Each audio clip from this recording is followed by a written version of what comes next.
Hello, all my dear students. You are watching my YouTube channel, which is Physics with Sir Saklan.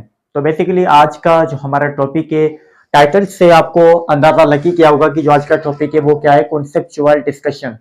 अब conceptual discussion का मकसद क्या है? Conceptual discussion का मकसद बेटा यही है कि हमारी फिजिक्स में, ठीक है, चंद वो फार्मूले जिनके बारे में जो वो डेफिनेशंस भी बनती हैं, उसके बाद उन्हीं में से एमसीक्यूज भी आते हैं, जैसा कि ई केट हो गई, एमडी केट हो गई, बीएस नर्सिंग हो गई। ये तो तीन मशहूर हैं। इवन अगर मैं बात करूं कि तो बीपीएस लेवल की तहत, ठीक है, इस लेवल की तहत जो वो यहाँ से सवाल काफी फिजिक्स में से आते हैं, ठीक है। तो कॉन्सेप्चुअल डिस्कशन हम सारी जो बातें करेंगे अबाउट अवर फिजिक्स। तो फिजिक्स में कुछ चंद ऐसे भी फार्मूले हैं, जैसा कि अगर मैं बात करूं फोर्स की, ठीक है, तो फोर्स यानी according to our Newton second law of motion, ठीक है। तो न्यूटन की सेकंड लॉ के मुताबिक जो फोर्स का फार्मूला है वो क्या है? F is equals to M A. F is equals to M A. अब ये आपके पास क्या है? ये फोर्स का फार्मूला है, ठीक है। ये पहला जो फोर्स है, ठीक है, फोर्स का जो पहला फर्स्ट फार्मूला बनता है वो कहां से बनता है? न्यूटन के सेकंड लॉ से बनता है, ठीक है। अब ये काफी बेटर देखें, ये इंपॉर्टेंट इक्वेशन है, तो पहले हम इसको रखेंगे बॉक्स में। ये हमारे पास हो गई important equation, F is equals to M A. अब फोर्स की जो डेफिनेशन है वो बेसिकली तीन डेफिनेशन में ऑलरेडी अपने चैनल पे अपलोड कर चुका हूं। अगर वो आपने देखनी है तो पहले मैं आपको रिकमेंड करूंगा कि वो जाके देखें, उसके बाद यहां पर आए, ठीक है। अब यहां से जो फोर्स की डेफिनेशन बनती है वो क्या है? It's a product of mass and acceleration is known as force, ठीक है। तो फोर्स की बेटे ये क्या है? ये आपके पास सेकंड डेफिनेशन है, ठीक है। अब वो बच्चे जो मेरे साथ कनेक्टेड हैं, पहले वाले जो लेक्चर्स हैं वो भी देख चुके हैं, अब ये वाला जो लेक्चर है वो भी देख रहे हैं, ठीक है, उनको ज्यादा इस वीडियोस के बारे में इंफॉर्मेशन मिलेगी, ठीक है। अब देखें, अब यहां से सबसे पहले हम उठाएंगे मास को, ठीक है। ये हमारे पास क्या है? मास। अब हम यहां से उठाएंगे मास को, ठीक है। अब मास, ठीक है, तो पहले हमने यहां पर लिख रहे हैं मास। अब बेटे देखें, अब यहां जो एक्सेलरेशन है ये मास के साथ क्या हो रही है? मल्टीप्लाई हो रही है। तो यही जो एक्सेलरेशन है ये फोर्स के साथ यहां नीचे आगे क्या होगी? डिवाइड हो जाएगी, ठीक है। तो यानी इक्वेशन हमारे पास क्या बनेगी? F अपॉन ए। ये हमारे पास बेटा फार्मूला बन जाएगा किसका? मास का। बहुत इंपॉर्टेंट, मोस्ट इंपॉर्टेंट फार्मूला, ठीक है। ये वो इक्वेशंस होती हैं, ये वो फार्मूले हैं जिनमें बच्चे, ठीक है, और बच्चों के अलावा ज्यादातर वो कैंडिडेट जो अपनी ग्रेजुएशन अपनी कंप्लीट करके किसी जॉब में अप्लाई करते हैं, तो वहां ये एमसीक्यूज आते हैं, फिजिक्स में से इस तरह के एमसीक्यूज आते हैं। तो अगर उनकी कॉन्सेप्चुअल स्टडी नहीं होगी, उनको पता नहीं होगा, तो वो वहां एमसीक्यूज गलत करके आएंगे, वो अपनी टेस्ट में फेल हो जाएंगे, ठीक है। तो this is our most important equation. हमने किसकी इक्वेशन बनाई? यहां पर मास की हमने इक्वेशन बना दी, ठीक है। अब बुनियादी जो मास की डेफिनेशन है वो क्या है कि मास क्या है? Quantity of matter containing by a body. ये मास की बेटे क्या है? डेफिनेशन है, ठीक है। तो पहले हम क्या करेंगे? मास की जो फर्स्ट डेफिनेशन में वो लिखूंगा यहां पर, ठीक है। तो मास, हमारे पास जो मास है, ठीक है, उसकी जो फर्स्ट डेफिनेशन है वो क्या है कि मास हमारे पास होता है quantity, it's a quantity of matter, quantity of matter containing by an object, by an object। किसी भी ऑब्जेक्ट की, किसी भी चीज की मैटर की क्वांटिटी को हम क्या कहेंगे? मास कहेंगे। लाजमी बात है, अब अगर वो ऑब्जेक्ट होगा तो लाजमी बात है वो ऑब्जेक्ट मैटर से ही बना होगा, ठीक है। हमारी इस दुनिया में हर चीज क्या है? मैटर, ठीक है। विदाउट हमारा जो अक्स बनता है, ठीक है, उसके अलावा हर चीज बेटा क्या है? मैटर है। मैटर होने का मकसद ही क्या है कि वो जगह भी घेरेगी और वजन भी रखेगी। अब अगर हमारे पास कोई भी एक ऐसा ऑब्जेक्ट है, ठीक है, वो क्या है? मैटर वाला है। मैटर वाला यही है कि वो जगह भी घेरेगा और वजन भी रखेगा। अगर वो जगह भी घेरेगा और वजन भी रखेगा तो लाजिमी बात है उसके पास क्या होगा? मास होगा, ठीक है। तो किसी भी ऑब्जेक्ट की मैटर की क्वांटिटी को हम क्या कहेंगे? मास कहेंगे। मास की ये पहली डेफिनेशन है, बुनियादी डेफिनेशन है, विच इज मोस्ट इंपोर्टेंट, ठीक है। क्या है? The quantity of a matter, ठीक है, मैटर की क्वांटिटी जो किसमें मौजूद हो, ऑब्जेक्ट में मौजूद हो, उसको हम क्या कहेंगे, मास कहेंगे। Quantity of a matter containing by an object. ठीक है, अब देखें, अब यहां पर मास का जो एसआई यूनिट है, एसआई यूनिट, मास का जो एसआई यूनिट है बेटा, वो हमारे पास क्या है, मास का एसआई यूनिट क्या है, KG. KG for basically it stand for kilogram. ठीक है, अच्छा ये केजी हो गया। यहां तक हम बातें करते हैं, इंशाल्लाह जो दूसरी मैं वीडियो बनाऊंगा basically that will be the difference between the mass and weight. इंशाल्लाह मैं जल्दी ही अपनी चैनल पे मैं वो वीडियो बना के अपलोड में कर दूंगा। ठीक है, ज्यादा आपको इंफॉर्मेशन मिलेगी कि मास और वेट में डिफरेंस क्या होता है। ठीक है, अब इसका मास का ये तो ऐसा यूनिट है केजी। ठीक है, अब ज्यादातर यहां पर वो भी बच्चे बैठे होंगे कि सर मास का जो सीजीएस यूनिट है वो क्या है, मास का जो एफपीएस यूनिट है वो क्या है। तो बेटे देखें, मास का जो सीजीएस यूनिट है, मैं यहां पर लिखूंगा CGS unit, CGS unit. Basically बेटे देखें, अब सीजीएस जो पूरा वर्ड है इसमें हमें पता चल रहा है कि जो मास का यूनिट है वो क्या है, ग्राम। बेसिकली क्यों, क्योंकि C for centimetre, G for gram, S for second. अब सीजीएस सिस्टम में जो हमारे पास लेंथ है उसका यूनिट क्या है, सेंटीमीटर। सीजीएस सिस्टम में जो हमारे पास मास है उसका यूनिट क्या है, ग्राम। सीजीएस सिस्टम में हमारे पास जो टाइम है उसका यूनिट क्या है, सेकंड। ठीक है, तो CGS unit of mass, CGS unit of mass, CGS unit of mass बेटा क्या है हमारे पास, बेसिकली इट्स अ ग्राम। ये हमारे पास हो गया ग्राम। ठीक है, अच्छा यहां तक हमने लिखा है। अब उसके बाद हमारे पास क्या आएगा, एफपीएस यूनिट। ठीक है, पहले मैं यहां देखूं कि ये काफी जो हमारी लाइंस जहां जा रही है ये हमारे कैमरे में भी आ रही है या नहीं आ रही। ठीक है, बिल्कुल बेटा सही आ रही है। ठीक है, बिल्कुल क्लियर आ रहा है। अब देखें, सीजीएस यूनिट ऑफ मास क्या है, ग्राम में। उसके बाद एफपीएस यूनिट, अगर हम बात करना चाहें कि एफपीएस यूनिट क्या है मास का, FPS unit, FPS unit of mass. अब मास का जो एफपीएस यूनिट है वो क्या है, मास का एफपीएस यूनिट क्या है, पाउंड।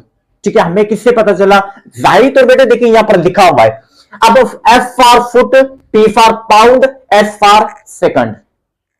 एफपीएस सिस्टम में जो हमारे पास लेंथ है यानी जो डिस्टेंस है यानी जो डिस्प्लेसमेंट है, ठीक है, उसका यूनिट क्या होगा, फुट होगा। उसके बाद जो हमारे पास मास है उसका यूनिट क्या है, पाउंड। उसके बाद जो टाइम है इसका यूनिट क्या है, सेकंड। अब यहां से बेटे देखें, अब कमीशन की टेस्टें हो गई, ठीक है, बीपीएस लेवल की टेस्टें हो गई, जीएसटी हो गई, पीएसटी हो गई, एमडीकेट हो गई, ईकेट हो गई, ठीक है, बीएस नर्सिंग हो गई। इन जैसी लेवल्स की जो टेस्टें होती हैं वहां पर यह भी सवाल आ जाता है कभी कभी कि which system has a same unit in all system. अगर हम ऐसे कहें कि विच quantity has a same unit in all system. All system का मकसद क्या है, 3 सिस्टम होते हैं। पहला क्या हो गया, एसआई हो गया। उसके बाद क्या हो गया, सीजीएस हो गया। उसके बाद क्या हो गया, एफपीएस हो गया। यानी वो कौन सी क्वांटिटी है जिसके पास सेम यूनिट है ऑल सिस्टम में, यानी 3 सिस्टम में। तो वो बेटा क्या है, वो टाइम ही है, क्योंकि एसआई यूनिट जो टाइम है उसका क्या है, सेकंड है। उसके बाद सीजीएस यूनिट जो टाइम का है वो क्या है, सेकंड ही है। उसके बाद अगर हम बात करें एफपीएस की, तो एफपीएस यूनिट ऑफ टाइम बेटा क्या है, सेकंड ही है। ये तीनों सिस्टम में जो हमारे पास टाइम है उसका यूनिट क्या है, सेकंड ही है। ठीक है, अब हमारे पास जो मास है, ठीक है, उसका एफपीएस यूनिट बेटा क्या है, unit of mass is pound. Unit of mass is pound. अब ज्यादातर मैं आपको बेटा देखें डेप्थ में नहीं जाऊंगा because of the deficiency of the time. ठीक है, without our wasting of time हमें आगे निकलना होगा। ठीक है, अब देखें मैं आपको कुछ में बताता चलूं कि पाउंड है क्या। अब ये आपको बर्थडे वाले केक्स मिलते होंगे ज्यादातर, मेरा ठीक है, मेरा बर्थडे हो गया या किसी अपने फ्रेंड का बर्थडे हो गया तो भी प्रोग्राम बन जाते कि हम केक लेके आए। ठीक है, अब वो जो बर्थडे वाला केक है वो आपको मिलेगा पाउंड के हिसाब से। ठीक है, किसके हिसाब से मिलेगा, पाउंड के हिसाब से। हम बेकरी वाले को ये तो नहीं कहेंगे ना भाई मुझे 2 किलो का जो वो केक लेके दो या मुझे 5 किलो का केक लेके दो, है ऐसे नहीं होगा। हम इसको क्या कहेंगे, हम इसको यही कहेंगे कि मुझे 1 पाउंड का केक चाहिए या मुझे 2 पाउंड का केक चाहिए या मुझे 3 पाउंड का केक चाहिए। ठीक है, अब पाउंड में कितना वजन होगा, सवाल यहां पर ये भी बन सकता है कि sir 1 pound is equal to dash, 1 pound भी जो है वो हमारे पास बराबर होता है 400 ग्राम्स के। द मोस्ट इंपॉर्टेंट थिंग, ठीक है। तो 1 pound have to note it, ठीक है। 1 pound is equal to 1 pound is equal to 400 grams, 400 grams. अब 1 किलोग्राम में 1000 ग्राम होते हैं, ठीक है। आधा किलो होगा तो उसमें कितने ग्राम हो गए? 500 ग्राम हो गए। अगर पाव होगा तो उसमें ग्राम कितने हो गए? 250 ग्राम हो गए। अगर आधा पाव होगा तो उसमें ग्राम कितने हो गए? 125 ग्राम, ठीक है। ये चीज आपने नोट करनी है। 1 पाउंड, 1 पाउंड जो है हमारे पास बराबर होता है 400 ग्राम्स के। यानी अगर मैं जो बर्थडे वाला केक है, ठीक है, 1 पाउंड का मैं लेना चाहूं तो उसमें जो वजन है वो कितना होगा? 400 ग्राम्स। ये आपने चीजें नोट करनी है। ये किसी भी टेस्ट में ये ऐसा एक ऐसी सवाल आ सकता है कि 1 pound is equal to dash. Option A में आपके पास होगा 100 ग्राम, ऑप्शन बी में आपके पास होगा 200 ग्राम, ऑप्शन सी में आपके पास होगा 300 ग्राम, ऑप्शन डी में आपके पास होगा 400 ग्राम्स। तो आपका जो करेक्ट ऑप्शन है वो क्या बनेगा? Delta, which is basically 400 grams, ठीक है। अब विदाउट वेस्टिंग अवर टाइम हम अपनी टास्क के ऊपर चलेंगे कि मास को हमने पूरा समझा। अब मास की देखें, मास की यहां पर हमने कोई भी मैथमेटिकल इक्वेशन नहीं बनाई। फिजिक्स जो है वो मैथ के साथ ताल्लुक रखती है, ठीक है। तो फिजिक्स में अगर मैथ ना आए तो यानी ये कुछ जो किस्सा वो सही नहीं बनता, ठीक है। तो हम अपनी मैथ को, लाजिम बात है, हम इसको लेके आएंगे, because of math is my favourite subject with my physics, ठीक है। अब देखें, अब मास की जो मैथमेटिकल इक्वेशन है वो हमने बनाई है यहां पर किसकी हेल्प से हमने बनाई है? According to our Newton's second law of motion, ठीक है। अब देखें, मास की पहली जो डेफिनेशन थी हमने क्या बनाई? Quantity of matter containing by an object, ठीक है। मास की पहली डेफिनेशन ये बनी। अब मास की सेकंड डेफिनेशन का क्या बनेगी? सेकंड डेफिनेशन हमारी मास की जो मैथमेटिकल इक्वेशन है इसी में से बनेगी, ठीक है। अब क्या बनेगी वो मैं आपको यहां पर बेटा समझा देता हूं, ठीक है। यानी यहां हम लिखेंगे मास की सेकंड डेफिनेशन, ठीक है। मैं यहां पर लिखूंगा second definition, second definition, second definition of mass. Second definition मैं यहां पर देखूंगा क्योंकि बेटा देखिए फर्स्ट डेफिनेशन आपके पास वो लिखी हुई है। अब सेकंड जो डेफिनेशन है वो हम यहां पर लिखने वाले हैं, ठीक है। अब सेकंड डेफिनेशन, इसको कुछ हेडिंग दे दें ताकि आपको ये पता चले कि this is our second definition of the mass, ठीक है। अब मास की सेकंड डेफिनेशन क्या है? देखें, ratio of applied force on an object and it produces